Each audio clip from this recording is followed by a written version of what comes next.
तो देखो, कल हमने पढ़ा था होमोजेनिटी ऑफ स्पेस, मतलब कि कंजर्वेशन ऑफ लीनियर मोमेंटम, यही काम किया था हमने कल। लीनियर मोमेंटम को कंजर्व किया था, ठीक है, और उस चीज़ को बोला था होमोजेनिटी ऑफ स्पेस। और ये बात कही थी कि अगर आपका सिस्टम लीनियर मोशन करता है तो लीनियर मोशन में उसके पास जो मोमेंटम होता है वो होता है लीनियर मोमेंटम। और लीनियर मोमेंटम किस प्रकार कंजर्व होता है उसे हम क्या बोलते हैं, homogeneity of space.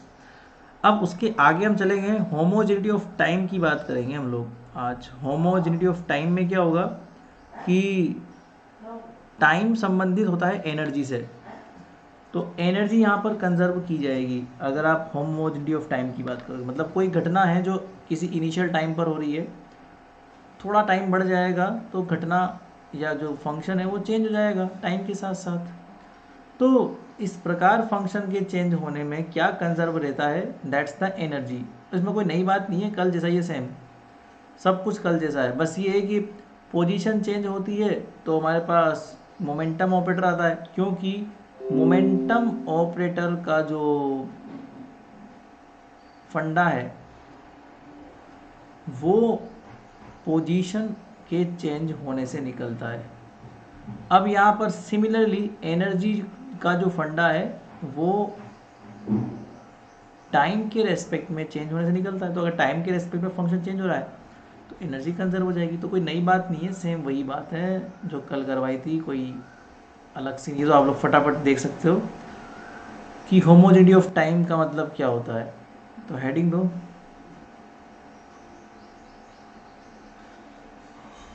Time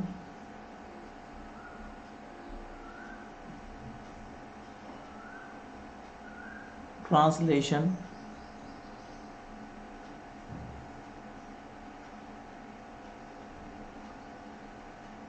symmetricity and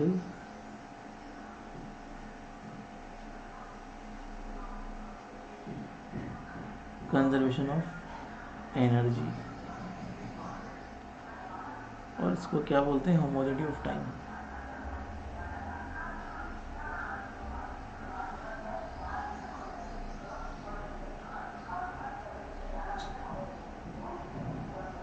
ठीक है ना, तो नई चीज़ थोड़ी है, फटाफट देख लो। ठीक है, लेट अस कंसिडर, वही कल जैसा ही काम चलेगा same.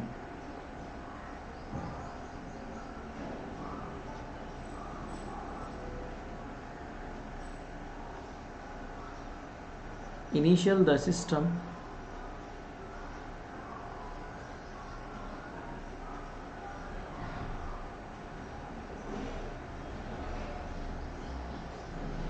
is described by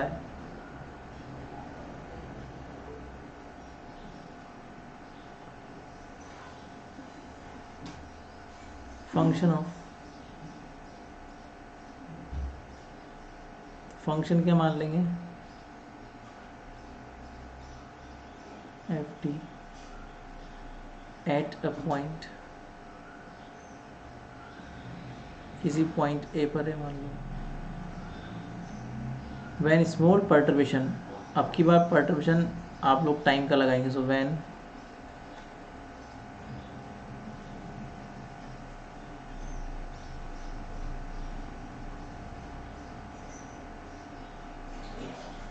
small perturbation is applied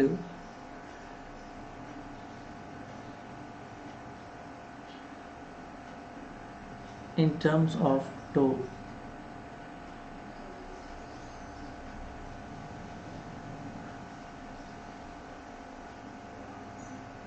tau मतलब time, then system is described by, मतलब ये जो टो है टाइम का पर्टर्बेशन लगाया है।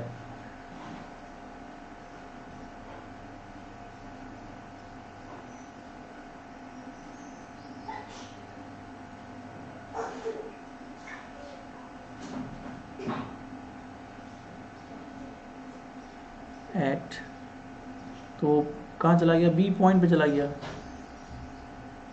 सिमिलर काम है ऐसा कैसे ही ना। तो ये ए पॉइंट से आपने लगाना शुरू किया और ये बी पॉइंट तक आप आ गए, ठीक है, ये टी पर था और ये टी प्लस टॉप पर हो जाएगा। यहाँ पर फंक्शन एफ टी, यहाँ पर कितना जाएगा एफ टी प्लस टू। सो वही सेम काम कल जैसा कि using the time translational operator, किसके थ्रू हुआ ये, टाइम ट्रांसलेशनल ऑपरेटर के through. So using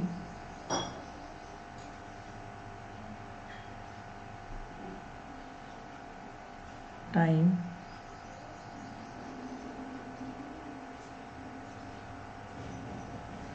translational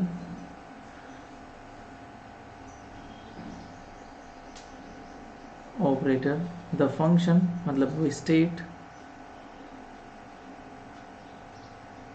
function के दो या स्टेट के दो एक ही बात है। The function is defined as,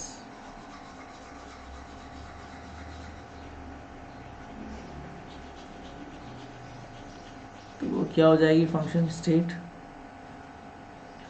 आपने जैसे ही टी केप लगाया जो कि अब टाइम का ऑपरेटर है ट्रांसलेशनल, किस पर लगाया, एफ टी में, तो वो एफ टी किस में चेंज हो गया, टी प्लस टू में चेंज हो गया। Question number 1। और वही कल जैसा अगर आप टेलर सीरीज एक्सपेंशन लोगे, बिकॉज टेलर सीरीज किसी पॉइंट के आसपास हम लोग यूज़ करते हैं, तो using Taylor series expansion, so using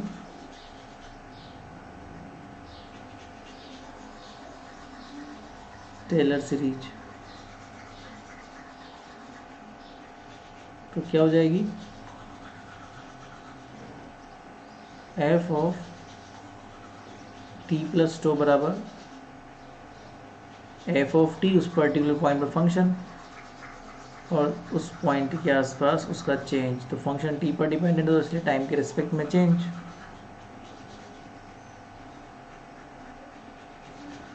और वही सेम काम करना है, एफ टी को कॉमन लेने। वैसे आगे भी आते हैं और भी change, but higher terms neglect कर दी जाती है क्योंकि जो चेंज है वो बहुत छोटा है। जो टो लिया है ना आपने चेंज, वो चेंज बहुत छोटा लिया है, इस वजह से वो हायर टर्म्स नेगलेक्ट कर देंगे। तो ये कितना बच जाएगा,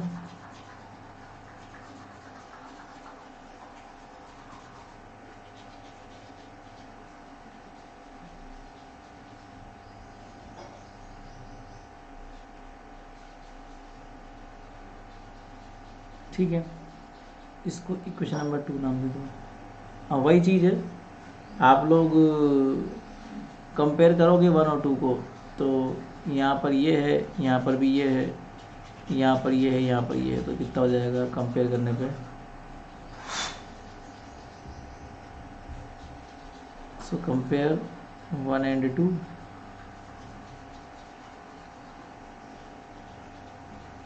तो ये हो जाएगा 1 plus tau del upon del t. Number 3, अब आप जानते हो कि टाइम के रेस्पेक्ट में चेंज होता है ना,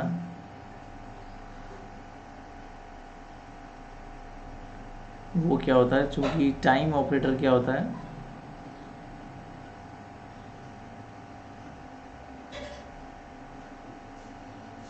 ये होता है। तो इससे आप लोग निकाल सकते हो आराम से।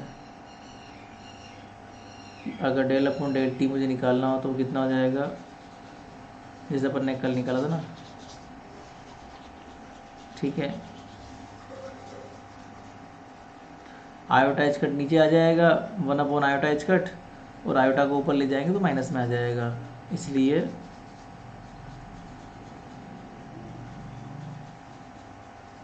फोर्थ। अब आप फोर्थ का वैल्यू ऊपर पुट कर दो,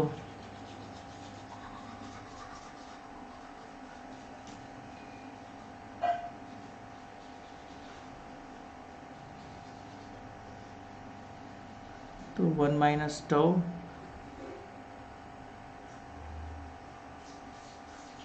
ये हो जाएगा।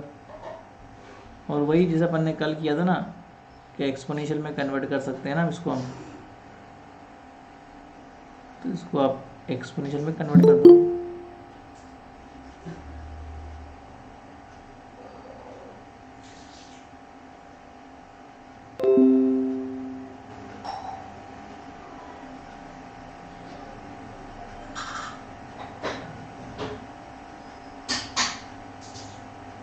ठीक है, क्योंकि एक्सपोनेंशियल x का वैल्यू 1 + x होता है जब x का वैल्यू छोटा होता है। अब यहाँ पे जो टो है ना ये बहुत छोटा है,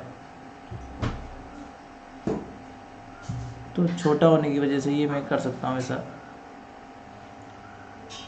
अब अगर मैं वही एक लंबा अंतराल ले लूँ और उस लंबे अंतराल को छोटे छोटे इनफाइनाइटेसिमल अंतराल में डिवाइड करके फिर ऐड कर दूँ, जैसे अपन ने कल किया था डिस्प्लेसमेंट को, आप लोगों ने वर्ड भी सुना होगा इनफाइनाइटेसिमल। इसका मतलब ये होता है अनंत सूक्ष्म, मतलब बहुत सारे छोटे छोटे टुकड़े कर दो। सो वही करता हूँ मैं। So for infinitesimal transformation, for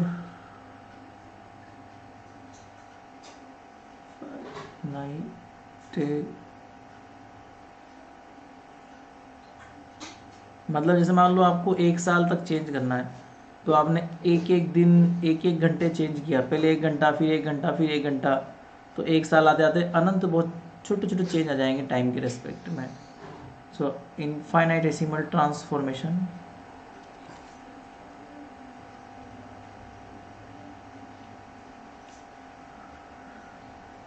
यहाँ पर ठीक है, अब कितना आ जाएगा,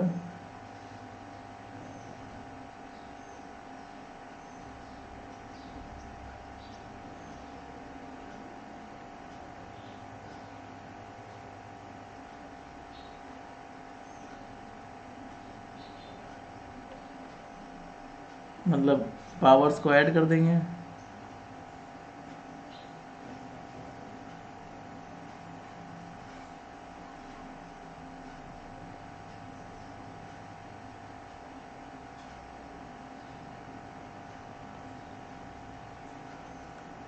तो वही iota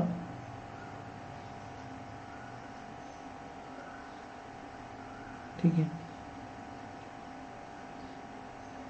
7 clear. That is the generator off, वही सेम है। अगर मान लो हम ये बात जानते हैं कि जो ट्रांसलेशनल ऑपरेटर होता है ना वो हैमिल्टोनियन से क्या करता है, कम्यूट करता है, तो ऑब्वियस सी बात है हमारे पास ये डिपेंड कर रहा है एनर्जी के ऊपर, तो इसका मतलब एनर्जी ऑपरेटर भी जो है ना वो हैमिल्टोनियन से कम्यूट करेगा। और जब हैमिल्टोनियन से कम्यूट करेगा तो जो भी हैमिल्टोनियन से कम्यूट करता है वो कहलाता है कांस्टेंट ऑफ मोशन।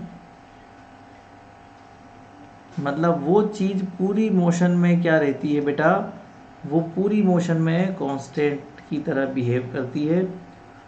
और इसीलिए इसको हम क्या बोलते हैं, अगर वो कांस्टेंट की तरह बिहेव करेगी तो वो क्या रहेगी, कंजर्वेशन ऑफ एनर्जी। इसी को क्या बोलते हैं,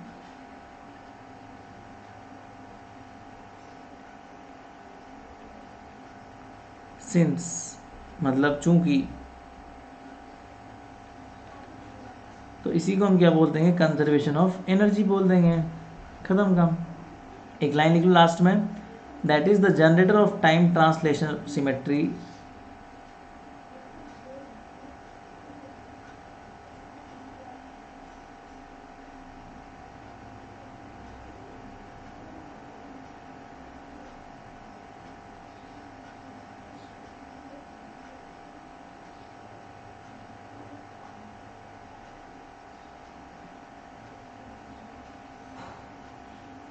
time translational symmetricity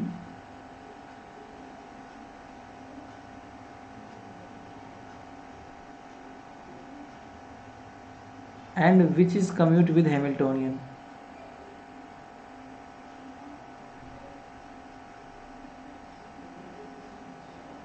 Which is commute with Hamiltonian.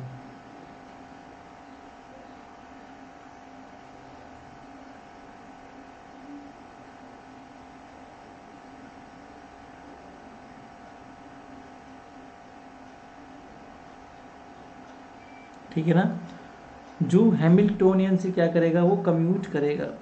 Okay, अब इसके बाद एक लास्ट चीज़ बचती है, वो और देख लो, isotropy of space. Isotropy of space में क्या होता है, एंगुलर मोमेंटम कंजर्व रहता है। अभी आप लोगों ने लीनियर मोमेंटम कंजर्व कर दिया, अभी आप लोगों ने एनर्जी कंजर्व कर दी, अब लास्ट क्या बच रहा है, एंगुलर मोमेंटम को कंजर्व करना, उसे हम बोलते हैं आइसोट्रॉपी ऑफ स्पेस। और एंगुलर मोमेंटम तब आएगा जब एंगुलर मोशन होगी। एंगुलर मोशन मतलब कि रोटेशनल मोशन, मतलब पार्टिकल पहले कहीं और था, फिर वो रोटेशन करता करता कहीं और पहुंच जाए तो क्या होगा। तो उसमें क्या होता देखना, इधर नीचे आ जाओ।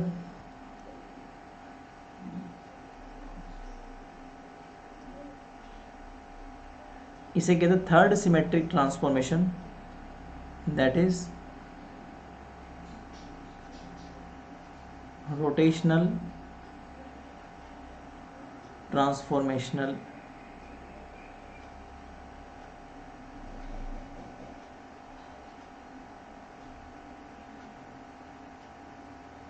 सिमेट्रिसिटी।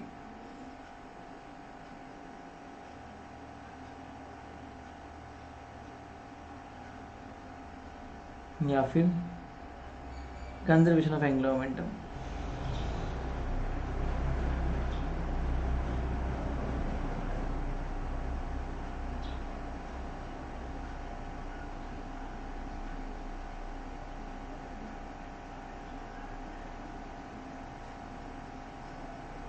इसी को क्या बोलते हैं, आइसोट्रॉपी ऑफ स्पेस।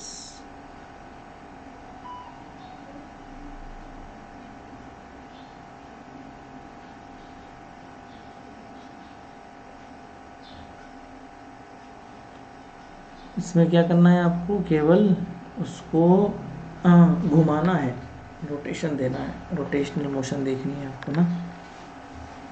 तो क्या हो जाएगा,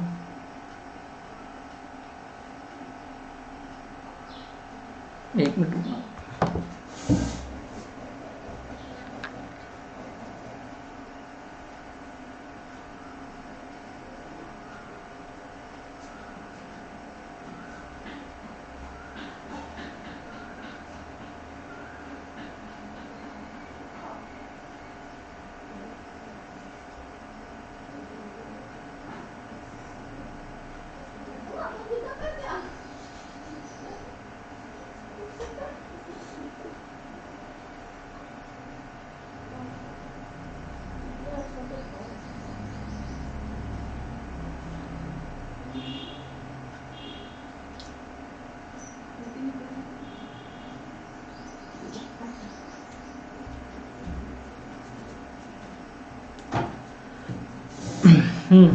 तो देखो, अब टू डायमेंशनल होती है रोटेशनल मोशन। देखो रोटेशन कभी वन डायमेंशन तो होता नहीं है, तो 2D में या 3D में हम लोग बनाएंगे इसको। तो जैसे मान लो ये z एक्सिस के रेस्पेक्ट में आप लोग रोटेट कर रहे हो, तो जब z एक्सिस के रेस्पेक्ट में रोटेट कर रहे हैं ना हम लोग, तो यहाँ पर केवल इसकी x और y, ये दो ही डायमेंशन जो है वो चेंज होगी। ये रोटेशन है। मान लो पार्टिकल पहले यहाँ था इस P पॉइंट पे, है ना, तो इस P पॉइंट पर उसके कोऑर्डिनेट क्या थे, x, y और z, ठीक है। और अगर वो घूमता घूमता कहीं और आ गया, सपोज यहाँ पे आ गया वो, तो उसके दो कोऑर्डिनेट चेंज होंगे बस, एक तो x कोऑर्डिनेट चेंज होगा और एक y कोऑर्डिनेट चेंज होगा, है ना। अगर उसकी एंगुलर वेलोसिटी ओमेगा है और डिस्प्लेसमेंट आपने थीटा का दिया है ना, तो जो नए कोऑर्डिनेट होंगे ना, बस ये आपको थोड़ा ध्यान रखने पड़ेंगे। हालांकि मैं समझाने में समझा भी दूंगा आपको। बाकी ये जो नया कोऑर्डिनेट होगा ना इसका, एक तरह से ये मान लो फाइनल स्टेट जो है इसकी घूमने के बाद, ये हो जाएगी x माइनस ओमेगा वाई,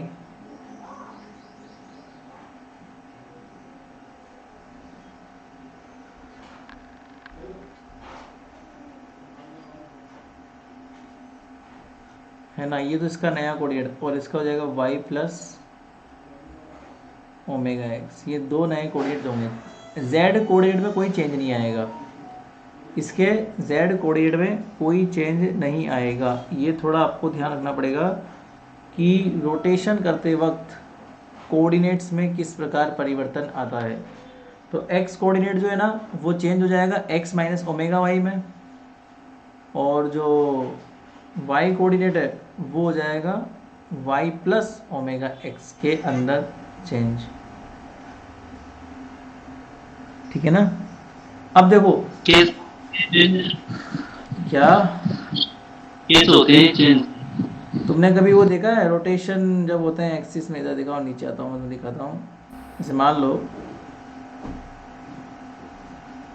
ये एक्स एक्सिस है, ये वाई एक्सिस है।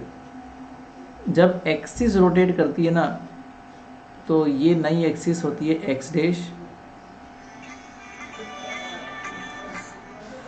और ये होती है वाई डैश, अगर ये थीटा एंगल पर चेंज हो जाए तो जो नए कोऑर्डिनेट होते हैं ना वो पुरानों पर डिपेंड करते हैं। जैसे मान लो ये न्यू कोऑर्डिनेट है एक्स डैश, तो पुराना कौन सा है एक्स, तो एक्स के साथ जो कंपोनेंट लेगा वो लेगा एक्स कोस थीटा, है ना। ऐसे होता है ना। नया कोऑर्डिनेट जो होता है वो पुराने कोऑर्डिनेट पर डिपेंड करता है और वो उसके साथ उसका कंपोनेंट बना लेता है। कंपोनेंट का मतलब होता है कोज्या, कोसाइन, हमेशा याद रखना। और कोसाइन देख लो तो एक्स डैश के ऊपर अगर एक्स की डिपेंडेंसी देखी जाएगी तो वो एक्स कोस थीटा, क्योंकि एंगल थीटा का बन रहा है। इसी प्रकार एक्स डैश के ऊपर अगर वाई की डिपेंडेंसी देखी जाएगी तो हम कोज्या ले लेंगे। कोज्या क्या लेंगे इसका, ये वाला एंगल। अब ये एंगल कितना है 90 माइनस थीटा। ऐसे वाई डैश देखो तो x के ऊपर वाई डैश की डिपेंडेंसी कोज्या ले लो इसका, तो ये कॉम्पोनेंट लेना पड़ता है, तो ये कॉम्पोनेंट कितना हो जाएगा इसका 90 प्लस थीटा, 90 प्लस थीटा। और y के ऊपर डिपेंडेंसी देखी जाएगी तो इसका कोज्या ले लो, कितना हो जाएगा थीटा। अब जब ये ट्रांसफॉर्मेशन होते हैं ना एक्सिस में तो ये हो जाएंगे x cos theta plus y sine theta, और y डैश बराबर क्या हो जाएगा, तो ऊपर वाले में लेंगे तो by sine 90 minus by sine theta. ये थीटा है ना एंगल, तो 90 प्लस थीटा हो गया ना। तो ये हो जाएगा y cos theta minus x sine theta. ठीक है ना। तो अब इधर देखना, ये तो कोऑर्डिनेट के हो गए ट्रांसफॉर्मेशन। अगर मुझे थीटा ना पता हो, मुझे क्या पता हो, वेलोसिटी पता हो, एंगुलर वेलोसिटी पता हो, तो एंगुलर वेलोसिटी ट्रांसफॉर्मेशन की फॉर्म में अगर मैं इसको लूँ मान लो, तो मैं एक काम करता हूँ ना, अगर मैं एंगुलर वेलोसिटी मुझे पता है, ओमेगा पता है, तो ओमेगा की फॉर्म में अगर मैं लेता हूँ ना इसको, तो मुझे इसका एक्स डॉट निकालना पड़ेगा। ठीक है, एक्स डॉट निकालेंगे तो ये हो जाएगा एक्स माइनस साइन थीटा और वाई कोस थीटा और थीटा डॉट। खैर उससे भी नहीं आएगा। अगर थीटा स्मॉल है तो क्या होता है, अगर थीटा स्मॉल है तो कोस थीटा अप्रोक्सीमेटली थीटा हो जाएगा। ठीक है, और sine theta sorry cos theta 1 हो जाता है और साइन थीटा अप्रोक्सीमेटली थीटा होता है। तो एक्स डैश बराबर क्या हो जाएगा, x plus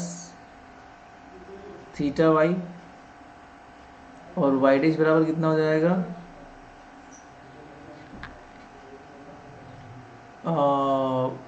Y minus x theta. अगर थीटा स्मॉल है तो ये तो होते हैं हमारे पास न्यू एक्सिस ट्रांसफॉर्मेशन जो ओल्ड एक्सिस पर डिपेंड करते हैं। तो x प्लस थीटा वाई और y माइनस एक्स थीटा। ठीक है, अब यहाँ पर हमारे पास क्या है, ये एंगुलर वेलोसिटी की फॉर्म में दे रखा है क्या, एक मिनट। ठीक है, तो ये मेरे पास क्या हो जाएंगे, न्यू कोऑर्डिनेट ट्रांसफॉर्मेशन। अब अगर मान लो ये थीटा जो है ना ये डिस्प्लेसमेंट है, या फिर इसको हम क्या बोल देंगे, पर्टर्बेशन बोल देंगे, दैट्स कॉल्ड सिंपली पर्टर्बेशन। ठीक है, तो ये पर्टर्बेशन अप्लाई किया है आपने, ये तब किया है जब आपका एक्सिस जो है ना वो मैंने क्लॉकवाइज रोटेट किया है। ठीक है, अगर मैं इसी चीज़ को एंटी क्लॉकवाइज रोटेट करा दूँ, मतलब पार्टिकल जो है ना एक्स से वाई की तरफ जा रहा है, तो मैंने ये लिया है। बट अगर मैं वही चीज़ वाई से एक्स की ओर ले लूँ पार्टिकल के ऊपर, ठीक है, तो वही ट्रांसमिशन क्या हो जाएंगे, एक्स डैश बराबर क्या हो जाएगा, एक्स माइनस थीटा वाई, और वाई डैश बराबर क्या हो जाएगा, y plus x theta. That's it. अगर मैंने ये पर्टर्बेशन जो है ना इस प्रकार अप्लाई किया है कि आपकी जो पार्टिकल है जो एक्सिस है वो वाई से एक्स की ओर जाए, तो ऐसा होगा। मैंने यहाँ पर जो एग्जांपल लिया है ना वो इसी क्रम में लिया है। यहाँ पर जो एग्जांपल लिया है ना इसमें मैंने पर्टर्बेशन ऐसा ऐसा लगाया है कि पार्टिकल जो है ना एक्स में सॉरी जेड में तो कुछ हो नहीं रहा, जेड में तो वही का वही है, वो जहाँ पर रखा हुआ है ना जेड में उसको तो वहीं रहने दो। पार्टिकल वाई से एक्स की ओर जा रहा है, मतलब वो ऐसा रोटेट कर रहा है। तो डिस्प्लेसमेंट क्या ले लिया, एक्स माइनस, अब जैसे वहाँ थीटा था ना वो यहाँ पर मैंने ओमेगा ले लिया, वो थीटा था, यहाँ पर ओमेगा है। थीटा और ओमेगा कुछ नहीं है, ये स्मॉल पर्टर्बेशन है, डिस्टरबेंस है पार्टिकल की पोजीशन में। ये जैसे आप यहाँ ये थीटा लिखा है ना इसको ओमेगा लिख दो, मैंने ओमेगा लिया है स्मॉल पर्टर्बेशन, जब particle small bit little bit जो है ना डिस्प्लेस हुआ है उस स्थिति में। आप है ना आप चाहो तो नेगेटिव भी ले सकते हो, कोई इशू नहीं है। आप चाहो तो इसको ऐसे घुमा सकते हो नॉर्मली, तो यहाँ पर x प्लस ओमेगा वाई आ जाएगा और y माइनस ओमेगा एक्स आ जाएगा। अगर आप उल्टा रोटेशन दोगे तब उल्टा भी आंसर आ जाएगा, कोई इशू नहीं है। तो लेट अस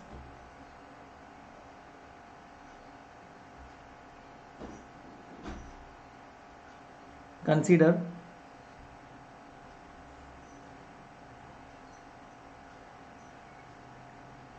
इनिशियली ये पार्टिकल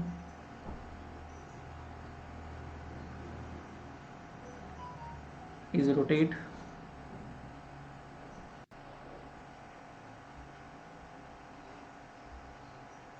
about फिक्स्ड, मतलब जेड चेंज नहीं होगा,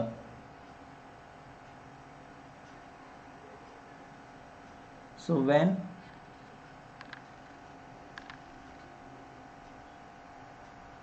स्मॉल पर्टर्बेशन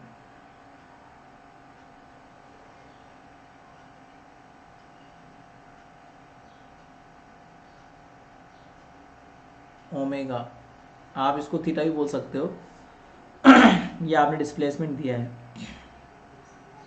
और ये रोटेशन में है। पर्टर्बेशन क्या दिया है आपने, रोटेशन का, is applied then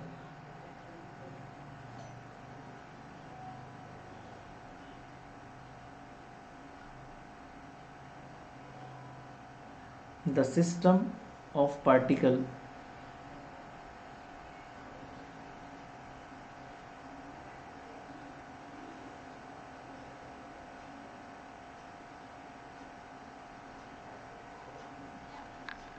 is rotate again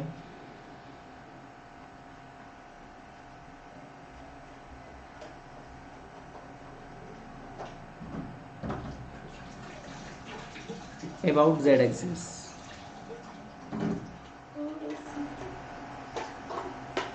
about z axis. So due to perturbation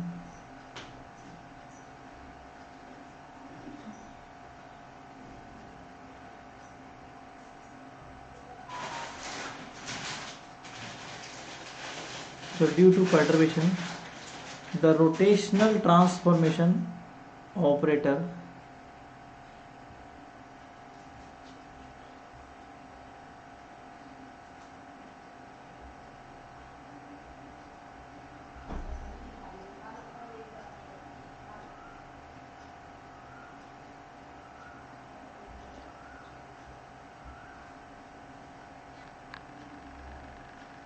operator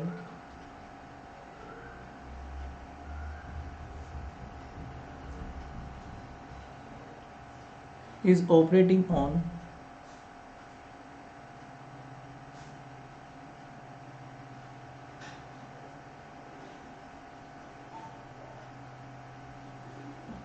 initial state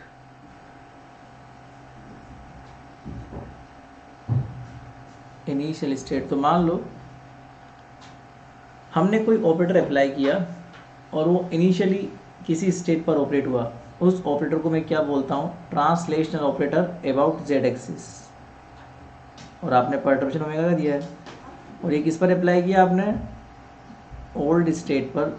और जैसे ही अप्लाई किया तो नई स्टेट क्या बन गई हमारे पास,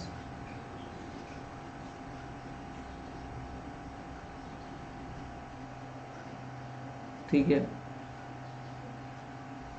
अब वही सेम काम करेंगे, टेलर सीरीज लगाओ। बट टेलर सीरीज में अब दो प्रकार के फंक्शन चेंज होंगे, क्योंकि x में भी चेंज आ रहा है और y में भी चेंज आ रहा है, तो हमें दो तरह के परिवर्तन को प्रदर्शित करना पड़ेगा। So we have to show the two type of change like using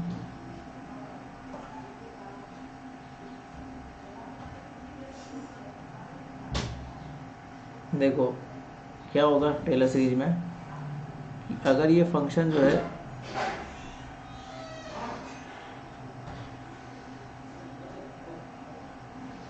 ऐसा है, तो पहले तो ओरिजिनल फंक्शन, देन उसमें चेंज।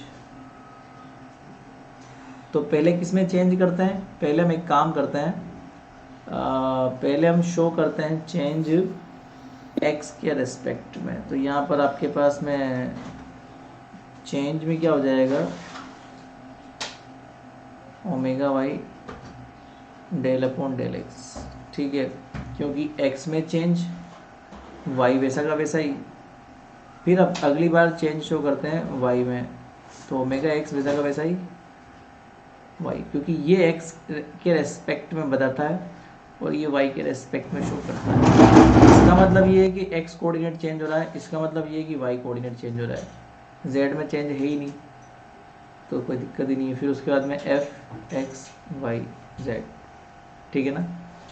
तो फंक्शन में पहले x के रेस्पेक्ट में चेंज शो होगा इस टर्म से, और फंक्शन में y के रेस्पेक्ट में चेंज शो होगा इस टर्म से। तो x और y दोनों में चेंज शो कर दिए बस, अब कोई दिक्कत नहीं है। अब तो एफ एक्स वाई जेड जो है कॉमन ले लो,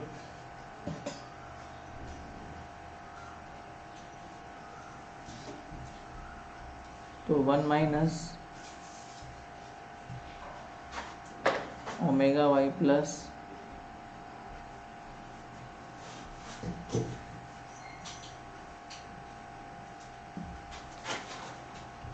ठीक है।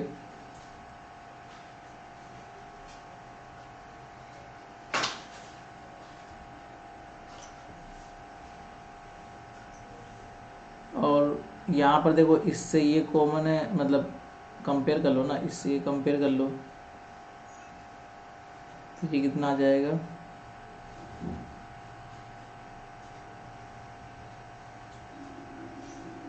आफ्टर कंपेयरिंग 1 प्लस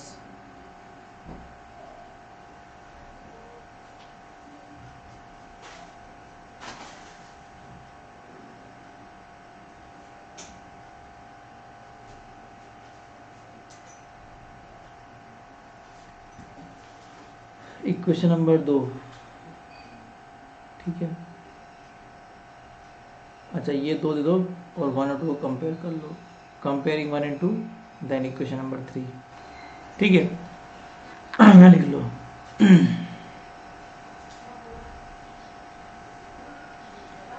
अब वही चीज़ है, आपको अगर मैं एंगुलर मोमेंटम की बात कहूँ तो तुम्हें ये बात पता होनी चाहिए एंगुलर मोमेंटम क्या होता है।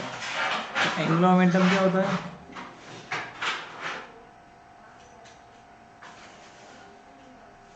एल वेक्टर बराबर होता है आर क्रॉस पी। जब आप इसको सॉल्व करते हो ना तो एल के 3 होते हैं कंपोनेंट, एल एक्स आई के प्लस एल वाई जे के प्लस, फिर इसको मैट्रिक्स बना के सॉल्व करते हैं, आई केप जे केप के केप। फिर आर का जो होता है, आर का मतलब होता है एक्स वाई z, और p का मतलब होता है px, py, pz।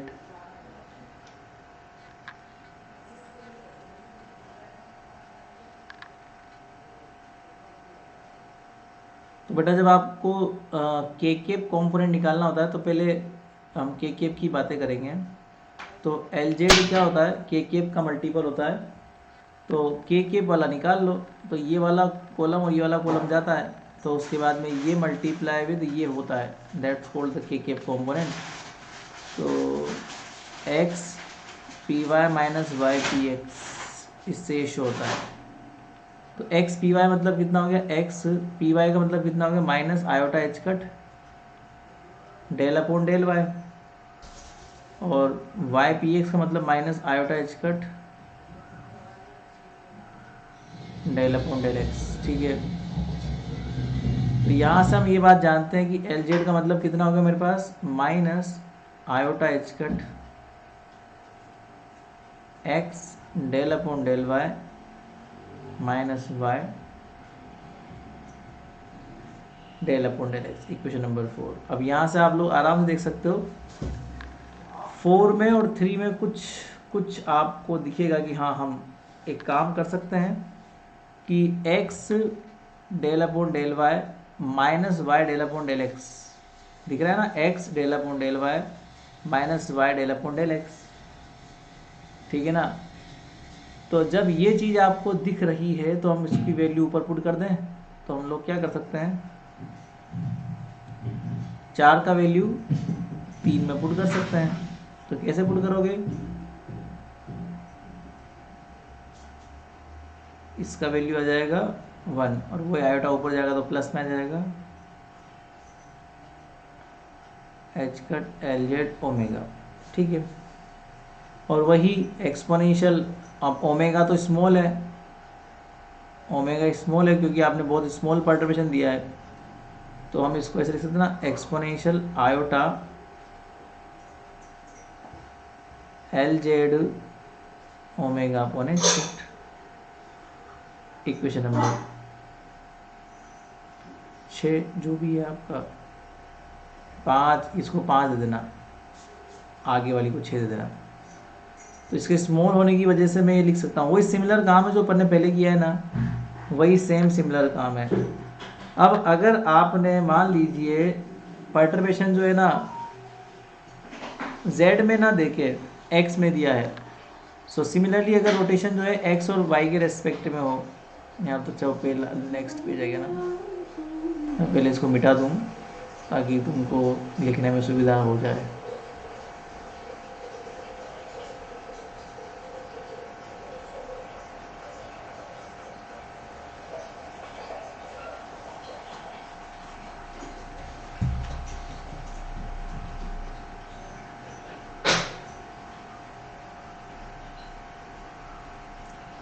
तो अब देखो, अगर मान लो परटर्बेशन जो है x और y में दिया जाए, so similarly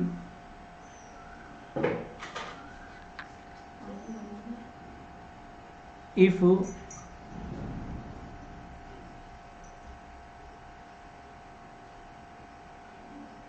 perturbation is given in x और y, तो वही कोई बड़ी बात नहीं है। x में क्या हो जाएगा, exponential iota L x omega upon H cut, और y में क्या हो जाएगा,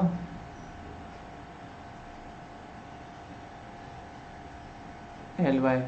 खैर वैसे ये आपको एक्स्ट्रा में ही लिखना है क्योंकि एक साथ तीनों में हम दे नहीं सकते हैं, वो या तो x के रेस्पेक्ट में होगा या y के रेस्पेक्ट में या z के रेस्पेक्ट में। तो मान लो z के रेस्पेक्ट में हमने लिया है तो ये हो जाएगा। और वही बात है सेम, कल की तरह प्रूफ कर देना जैसा भी अपने किया ना, कि ट्रांसलेशनल ऑपरेटर जो होता है वो हैमिल्टोनियन के साथ में कम्यूट करता है, तो वही 1 प्लस समथिंग कुछ करने के बाद में आपको ये चीज़ हो जाएगी कि एल जेड जो होगा वो भी एच कैप के साथ कम्यूट करेगा, और जब एल जेड कम्यूट करेगा तो एल जेड कहलाएगा कांस्टेंट ऑफ मोशन, और जो चीज़ कांस्टेंट ऑफ मोशन होती है उसी को हम क्या बोलते हैं, कंजर्व। तो यहाँ पर हमारे पास क्या मिल जाएगा, z के रेस्पेक्ट में चेंज होने में z के करस्पॉन्डिंग एंगुलर मोमेंटम क्या रहता है, कंजर्व। और इसी को हम क्या बोलते हैं, कंजर्वेशन ऑफ एंगुलर मोमेंटम। ठीक है। सो in equation 6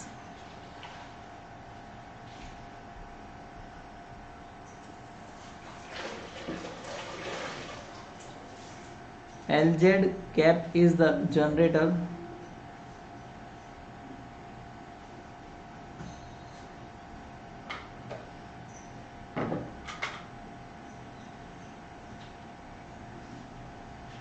of rotational transformation symmetricity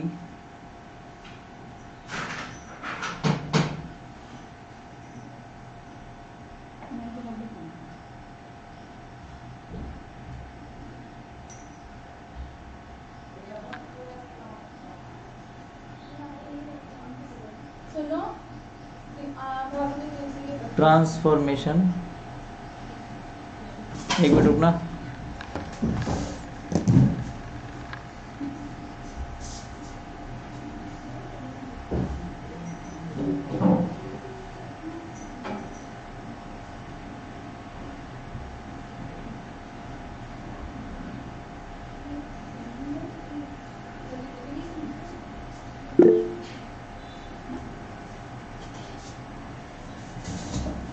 तो रोटेशनल ट्रांसफॉर्मेशन सिमेट्रिसिटी, ठीक है ना। इसका मतलब ये होगा कि LZ जो है, यहाँ आप एक लाइन लिखो अपने हिसाब से, that is LZ commute with the Hamiltonian. So LZ is a constant of motion, जैसे हमेशा लिखते हो ना वैसे, LZ commute with the Hamiltonian, so LZ is a constant of motion, that is angular momentum is conserved, that is angular momentum is conserved। बस। अब ये हो गई तीनों तरह की सिमेट्रिसिटीज, ये हो गए तीन तरह के कंजर्वेशन लॉ। अब इसके बाद इस यूनिट का अगला पार्ट, आधी यूनिट कंप्लीट हो गई आपकी। हाँ बेटा, एक मिनट रुकना, एक मिनट रुकना। पूजा को बाहर नहीं निकाला, वो पूजा अपने आप बाहर चली गई होगी, रुकना एक बार।